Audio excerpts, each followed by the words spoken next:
They served me sparkling water, like it was a last meal. That's how I knew the execution was coming. The entire boardroom smelled like cologne and marketing sweat, every surface lacquered with fake optimism. New banners, new slogans, some Godawful playlist thumping about synergy. I'd just spent 12 years untangling their financial intestines, and now here I was, being handed a neon pink folder labeled transition packet, like a damn retirement party for a houseplant. The chair smiled like a Botoxed undertaker. It's not about performance, Susan. You've been stellar. But the culture's shifting. We're looking to re-energize the brand. Translation? I was too old, too quiet, too unwilling to pretend that TikTok dances had anything to do with invoice compliance. Another board member chimed in, eyes glassy from the rose.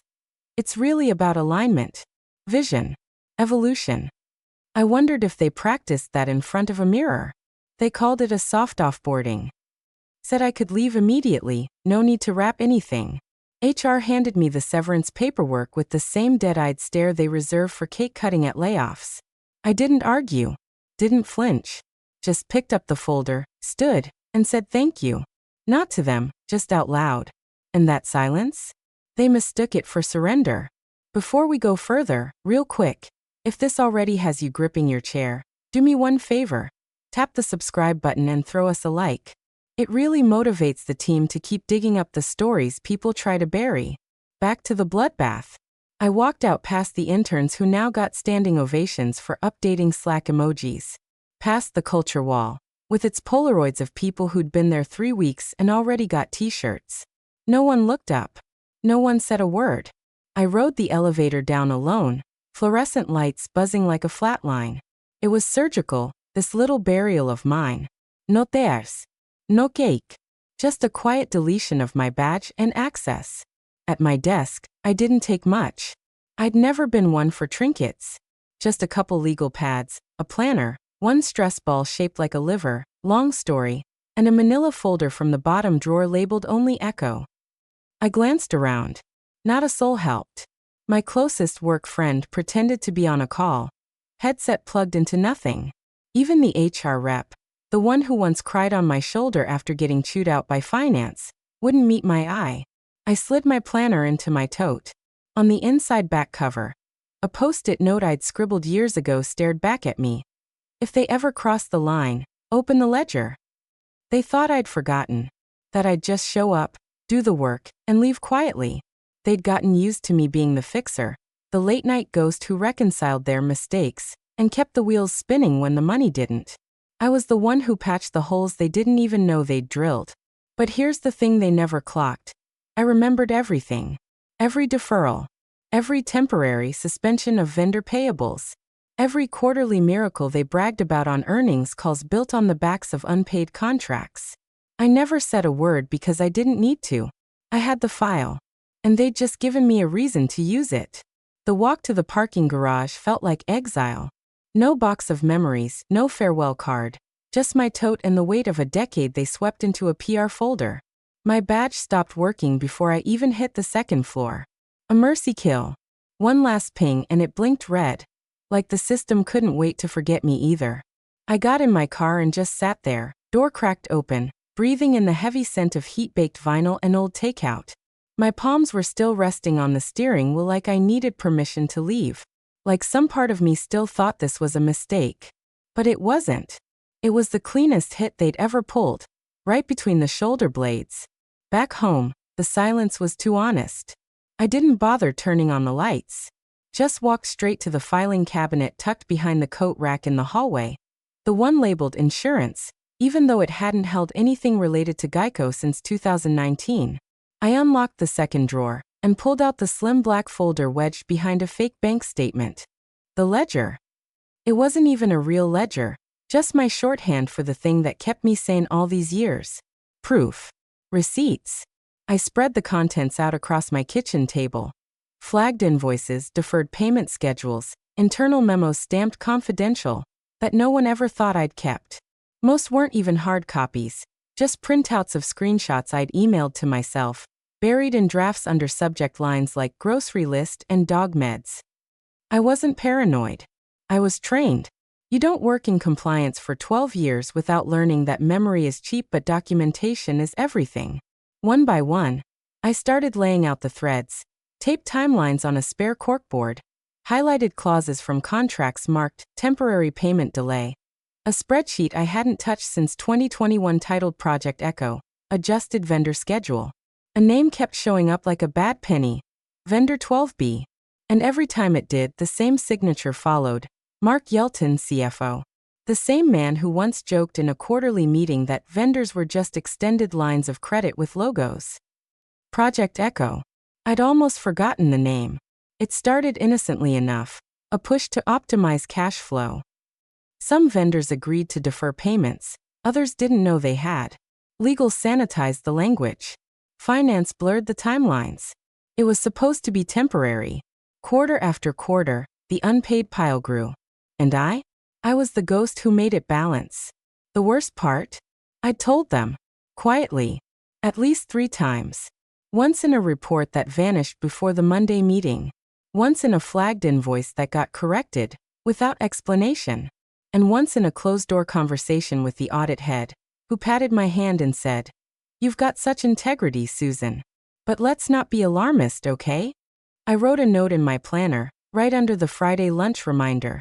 Non-payment chain, Echo 12B. No one ever read my planner. Hell, no one ever read me. I didn't feel angry. Not yet. Just hollow. Like the part of me that used to care finally gave up the ghost. For years, I thought if I worked hard enough, kept everything above board, someone would notice. Not praise me, just see me. But the board made one thing crystal clear. Culture wasn't about doing the right thing. It was about looking good doing whatever they damn well pleased. They thought I wouldn't fight because I never raised my voice. They were right about one thing. I wouldn't fight. But I would document. The next morning, I woke up at 4:12 a.m. with the same clarity people probably get before confessing to murder. Except I wasn't guilty of anything, just finally ready to act on what I'd been carrying for 6 years. I didn't even bother with coffee, just pulled on an old hoodie, sat down at my home desk, and powered up the encrypted drive I'd stashed in the back of my filing cabinet behind 3 years of tax returns and a bag of expired batteries. The password was a 26-character sentence no algorithm on earth would guess. Because when you're the only one cleaning up everyone else's mess, you don't take chances. You prepare for the day when the broom snaps in half. It was all there. 6 years of adjusted timelines, deferred payments, redlined reports. Dozens of vendor chains silently paused while the execs gave TED Talks on financial agility. I didn't just keep copies, I kept versions. Every edit, every timestamp, every conveniently misplaced invoice that had a magically reappearing twin 2 quarters later. Some of the notes I'd buried in file metadata, just to see if anyone would ever bother checking. No one ever did. I pulled up a folder titled Echo Trail and began sorting files into a narrative sequence. Who signed what, when payments were delayed, when reports were sent to internal audit and ignored. Names filtered to the top like oil in dirty water. Yelton, the CFO, Krantz, the board chair, Jenna from internal audit, who once told me she didn't want to rock the boat because she was up for a bonus tied to cost-saving milestones. Of course she was. I started building the report. Clean, professional, 11-point Calibri font like all their quarterly releases. No embellishment. No adjectives. Just facts. 68 pages by the time I was done. Titled it, Deferred Liability Trail, Confidential. Stamped the date and left the author anonymous. Then I printed it. On ivory bond paper, thick enough to feel like a threat. 3-hole punched. Bound with a clear cover. Because presentation still mattered. Even if I wasn't planning to deliver it in person. I started tagging relevant contacts in my own private spreadsheet. Corporate legal, 2 analysts from compliance I trusted more than most, the general press inbox for a niche finance blog I knew had broken stories like this before, and a burner P.O. box tied to an email I made in 2017, just in case this day ever came. No dramatic music. No pacing or plotting like in the movies. Just the steady rhythm of a laser printer spitting out the cost of their arrogance. I dug out the padded manila envelopes I'd saved from some home office subscription I never used. One by one, I slid in the report, no note, no signature. Just the weight of undeniable proof, mailed first class, tracked but anonymous. No return address. Just a typed label. Confidential material, internal audit review. I sealed the last envelope, sat back and stared at the pile. This wasn't revenge. This wasn't emotional. It was arithmetic. Correction. Like balancing a book that someone else thought they could fudge forever. Funny thing about numbers, they don't care about branding. They don't care about culture fits or champagne strategy decks. Numbers just are. And once they're visible, they're loud as hell. By noon, the envelopes were in the mail. And I was already 10 pages into drafting the second drop. Just in case they missed the point. At 8:03 the next morning, the receptionist at Franklin and Rose's main office signed for a nondescript manila envelope. No sender, no company logo, just a typed label reading ATTN. Internal review, time sensitive. She assumed it was another overblown vendor complaint or some boring procurement form that got lost in the mail. She tossed it on the compliance desk without a second glance. That was the first tremor. By 8:27, Camila in compliance had peeled back the flap and tugged out the bound document, frowning at the thickness. She flipped the first page and froze by paragraph 3. By page 5, she stopped breathing through her nose. Her coffee sat untouched, cooling next to her keyboard while she reread the section titled Deferred Vendor Chains. Anomalies and authorizations. 14 flagged clauses. 14 board-level signatures. The same ones displayed on the office wall with gold trim and backlighting. At 8:41, she flagged Ryan in legal on Slack. "Hey, can you come to C3? Something's off." He was in the room 5 minutes later. By 8:50, they'd closed the door.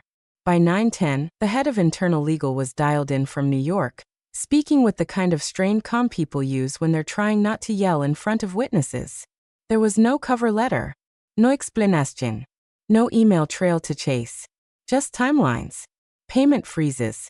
Vendor chains that were supposed to be 1/4 holds stretched across 2 fiscal years.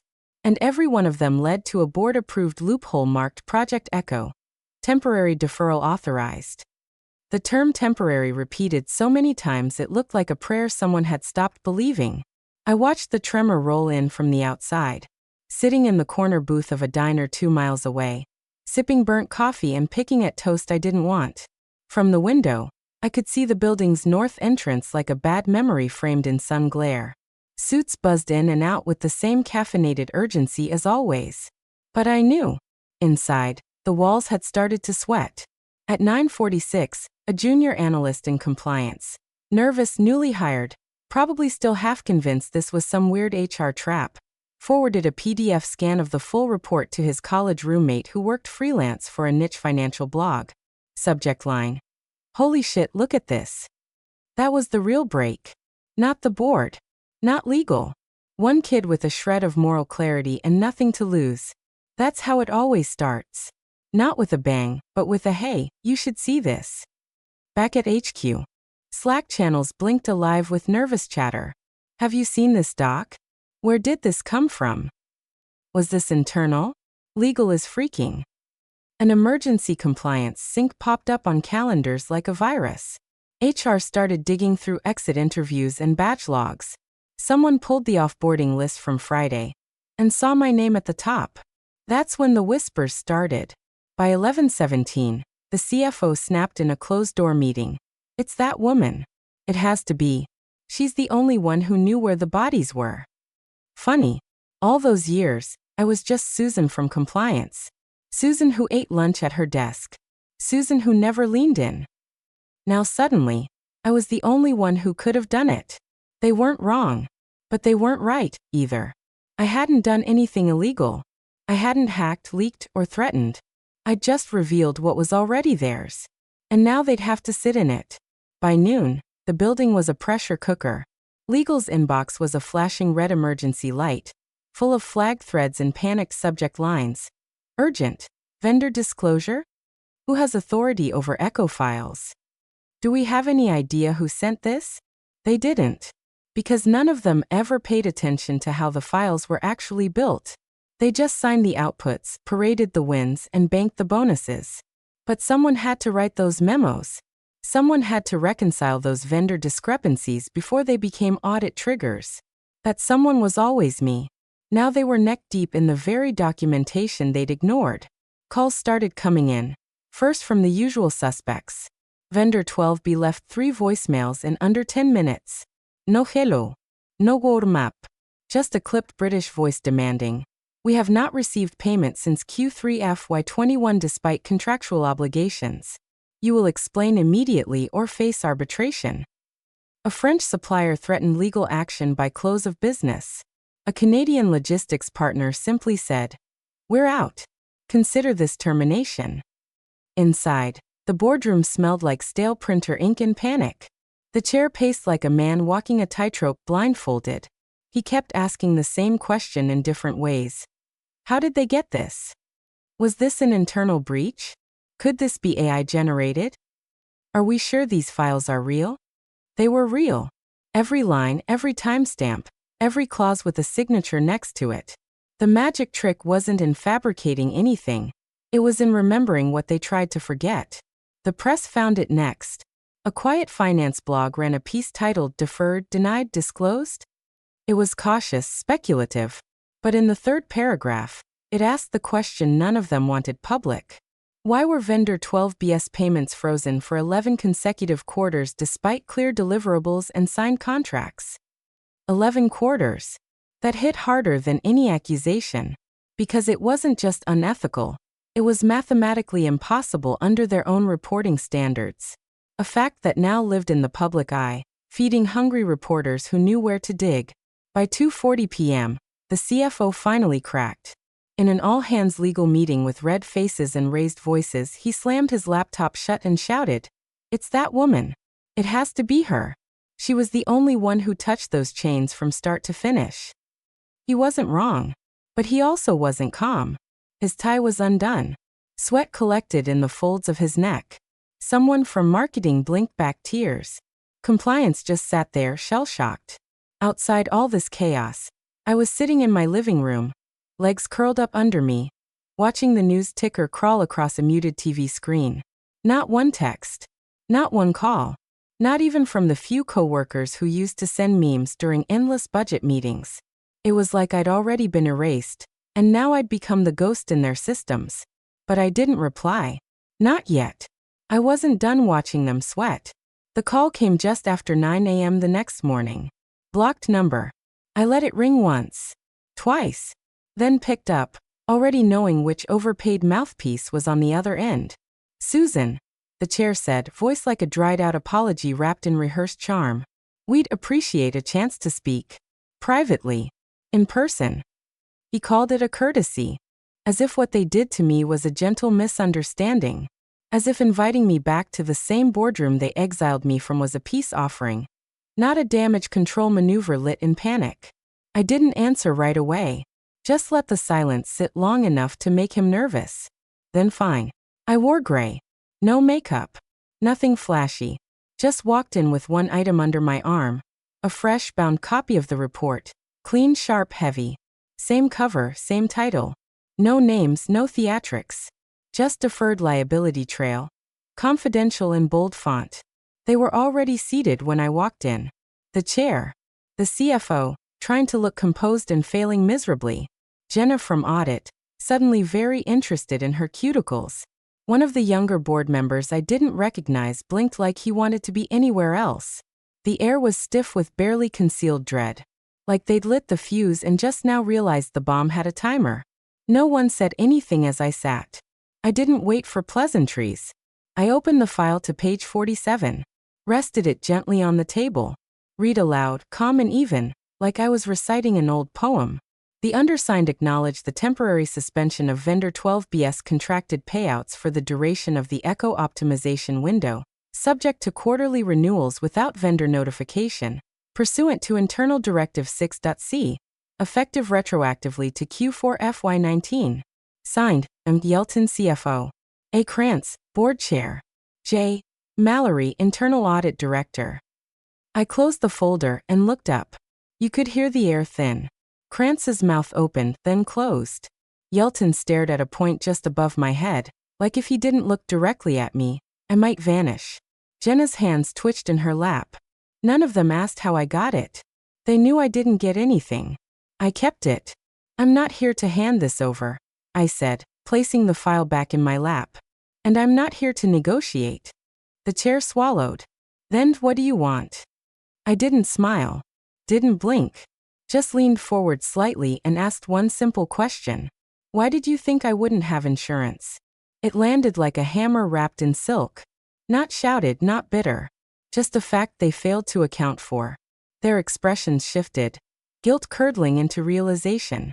They hadn't underestimated my intelligence. They'd underestimated my preparation. Because quiet women don't plot. Quiet women don't prepare. Quiet women just fade away, right? Except this one didn't. This one read every clause they forgot to redact. Every memo they hoped no one archived. This one stayed late not because she had nothing better to do, but because the mess they made didn't clean itself. They wanted a meeting. I gave them a reckoning. No theatrics. No vengeance. Just presence. And they didn't know what to do with it. The storm didn't roll in with thunder. It started quiet. Just a few financial bloggers digging through filings, piecing together breadcrumbs. But then one of them found a copy of the document. Scanned. Annotated. Circulating in finance Reddit threads with the subject line. Vendor 12BS 11 quarter blackout. WTF? By mid-morning it was everywhere. Hashtag PayWhatYouOwe started trending in the supply chain corner of Twitter. Then it bled over to LinkedIn, where mid-level vendor managers started posting vague, furious updates like, contracts mean nothing if they're just wallpaper. We're watching.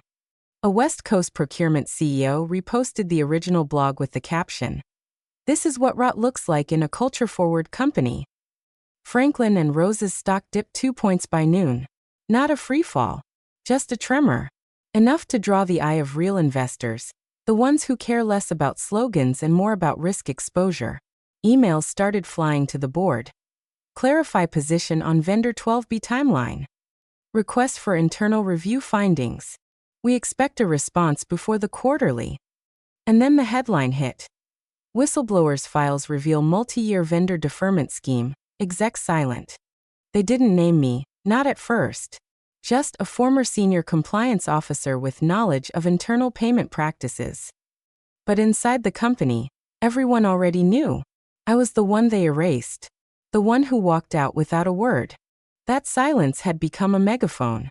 An anonymous source, one of the junior analysts, I'd bet, leaked the boardroom memo from the day I was pushed out. The phrase hit like acid in public. No longer fits the evolving culture.